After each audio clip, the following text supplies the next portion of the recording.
Hey there, hi, welcome to the channel. I am Garrett, and in this video, we are talking about some of the core elements, the basics, the essentials about interior design that most designers are not sharing with you because it's their secret. We have got some things to talk about, so let's get into the video. Now, like I said, these are core elements, the basics of design that you need to have in order to create a beautiful, functional space in your home. Doesn't matter who is telling you what the latest trend is or what to buy, because you might go out and get the latest thing that's very expensive and bring it into your home and wonder why it doesn't look like it's straight out of a magazine. That's because you need these key essential elements.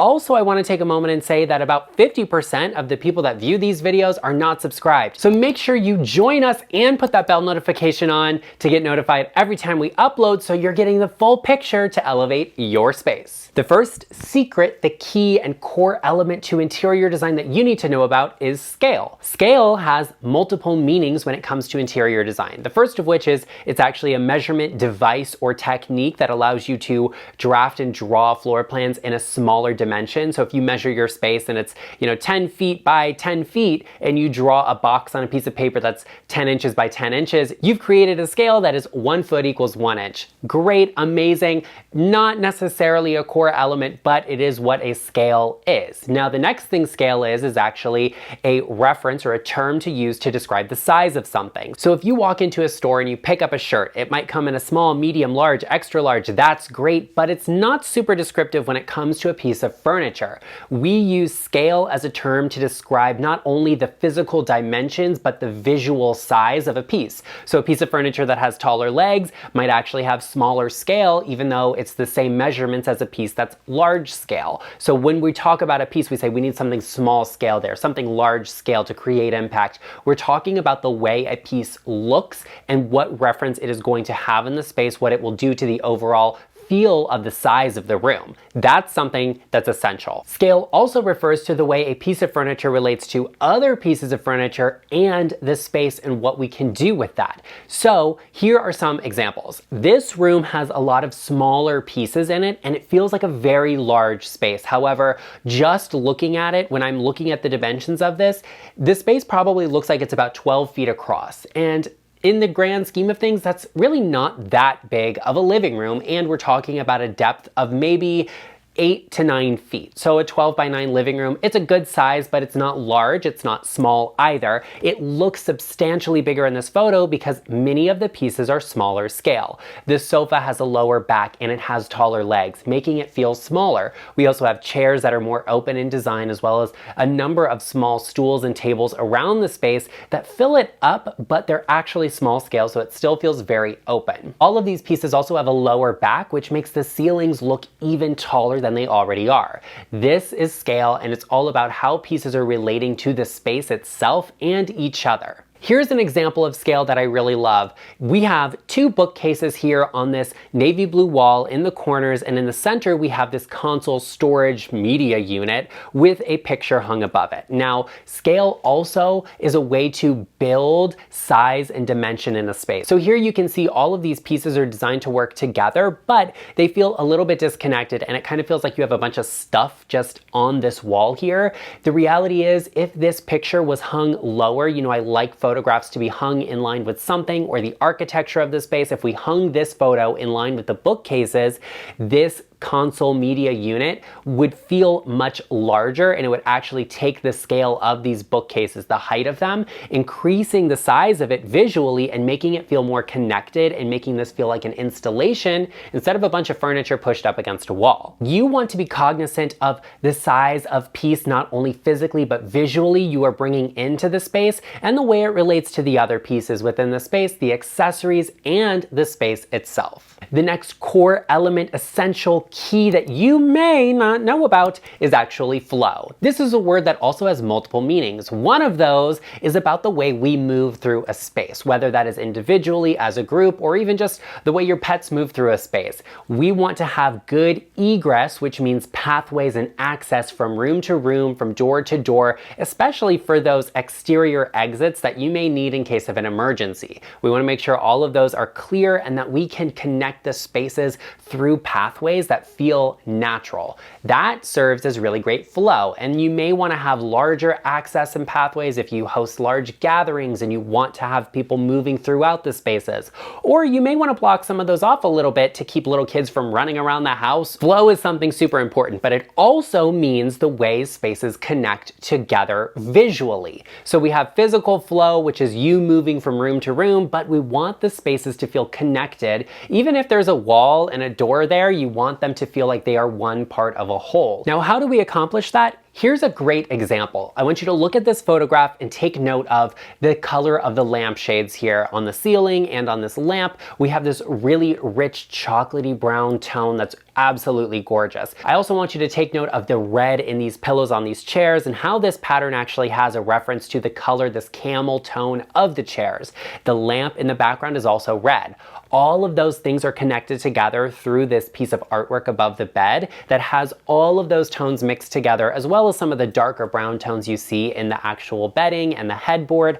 That is really strong flow, a connection between all of those colors. You can take advantage of that in your home by having one piece that connects everything. Maybe it's a rug or a piece of artwork that references back to the colors in another space. An example of that in my home is actually through my dining room, which is this gorgeous Wedgwood blue and has a lot of navy blue accents that I really love. The reference to this in my living room, which is an all white space, is actually my new blue sofa, which I actually just shared the most adorable clip of my dogs and me sitting on, but they have the same tones in them. I also have some Wedgwood accessories that tie back to that blue in my dining room, creating flow between the two spaces. Even though they have a somewhat different style to them, there's a little bit of an edginess in my living room with some lower backed, more modern furniture, as where my dining room is very classic. So these two spaces, they have a little bit of different things happening in them, but we're connecting them by use of the same color. I also actually talked about this with runners in a previous video, which I completely understand.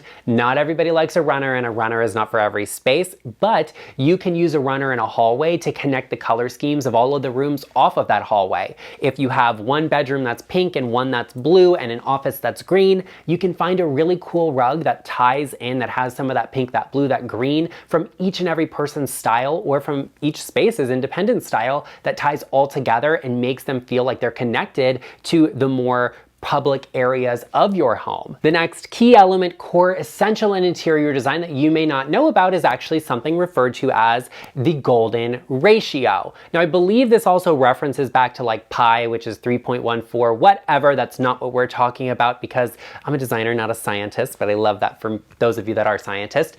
The golden ratio in interior design is 60-40, and this is about floor space that's available or covered. 60% of your floor space being covered will make a space feel full and inviting, but not overwhelming or crowded. A space that has more than 60% will feel very full and have a limitation on the actual flow, the usage of that space and the way you can move throughout it. And a space that has less than 60% of the floor space covered will actually start feeling a little bit empty. Here's a great example of that. This is a bedroom, and while there's not a lot of design happening here, what I want to point out to you is that we have a bed and we have nightstands here. And we have this large amount of floor space that's open in front of the bed, between the bed and the wall. It feels somewhat empty here. So if we added something like a dresser here, the space would feel so much fuller. If we added a bench in the back or even at the foot of the bed, we would start to get close to that 60% of the floor space being covered, which would leave the space feeling a little bit more inviting, a little bit more welcoming, and even more relaxing than it is right now, because right now it's sitting at about 40% of the floor space covered and it feels empty. It feels a little bit stark, so we can build character in by having a little bit more of that floor space covered. Now, here's another space I want to point out to you. This one is really great. It's got a modern design to it, which is wonderful, but I want you to take note of the amount of furniture that's in the space. We've got a sofa, a coffee table, we have a chair with an ottoman, we have a dining table in the back with chairs on it, we have a large cased piece of furniture like a credenza cabinet kind of in the back here. There's a lot of furniture in this room, but it does not feel super full. We've got 60% of the floor space space covered. We have small scale furniture. We were just talking about scale. This furniture all feels very open and very light, allowing the space to feel much larger and more open than it is. We also have got some great references, some good flow happening with the colors here. This is an example of really great flow, really great scale, and we're also using that 60-40 golden ratio to create a really wonderful space that feels full, that feels comfortable, but does not feel crowded or overwhelming. Let's talk about another key element, core, essential to interior design that I talk about all the time. So if you are a part of the Chic family, you already know, but if you're not, I don't know what you're doing, but here you go, and here we have it. We are talking about threes, decorating in threes, and I'm not just talking about accessories. We all know, we've heard about, you layer things in threes, right? Like, so do a lamp, do a picture frame, and a candle, right? Three things together, it feels like really good balance because there's a certain amount of asymmetry there, which we will talk about in a moment. But I am talking about threes in terms of color schemes. If you want a space that feels very cultivated, very connected, very designed, you will use three colors in three different ways. Here's an example of a space. This room has a number of things happening that I personally wouldn't have done. I think the rug is a little bit undersized. I think the drapes look a little bit thin. We could have doubled or even tripled them to create some bigger impact here. This piece of artwork is a little bit close to the drapes, and we're using furniture sets of tables and the sofas and chairs. I would have broken that up a little bit more, but the important thing to take note here is the color scheme. This rug actually has a light blue and a light gray tone to it. The gray ties into the actual upholstered furniture, the sofas and chairs here, and it also references back to the wall color. So we have one color there, and we have it used three ways. The next feature of this rug is actually the blue. So we've got blue in the rug, we have blue pillows and blue drapes. Another color, that's our second color, used three ways. The third and final tone in this room is actually the wood. We have the wood floor, we have wood tables, and they're actually referencing back to the ceiling fan, which is wood. So we have our third tone in our third way. You want to use at least three different colors in three different ways in a space to make it feel very connected. I want to show you this next space, which I actually just talked about in a previous video, and I said it has these teal pillows that I personally wouldn't have chosen because I feel like they look a little out of place. And a lot of you said, but Garrett, there's vases. There's a vase here on the fireplace that's teal. That's our second tone. We need a third one in this space. We need a teal piece of furniture. Maybe it's an ottoman or a footstool. We need maybe a rug that has a little bit of teal in it, or maybe a piece of artwork that has some. We need a strong element to create some connection, to tie these pieces all together on each side of the room. So could you have brought in more gray pillows like I suggested in that video? Absolutely, but you could also bring in a third element of teal to create that stronger connection in a third way. Bring us some drapes, a rug, artwork, or something like that to really create some connection throughout the space. The next core key element of interior design we have to talk about is actually balance, and this happens in two different ways. We have symmetry and asymmetry. Let's look at this space I have here for you. It's gorgeous. We have these two chairs that are flanking the fireplace, right? We have some really good symmetry happening there, and it feels very nice. This fireplace has really great scale with a large mirror above it, which feels wonderful. But if you look to the side of it, we actually have a collage of artwork. This provides us with a little bit of asymmetry in the space that builds some character and builds some interest. If everything is perfectly symmetrical, a space can have a feeling of extreme grandeur, which is really wonderful, but you may not want that because it doesn't always lead to a space feeling incredibly comfortable. So using a little bit of asymmetry like this space has with a collage on the wall, or even just this lamp in the corner, it creates a little bit of that imbalance we need. So symmetry plays really beautifully into this space, but it's also complemented by asymmetry.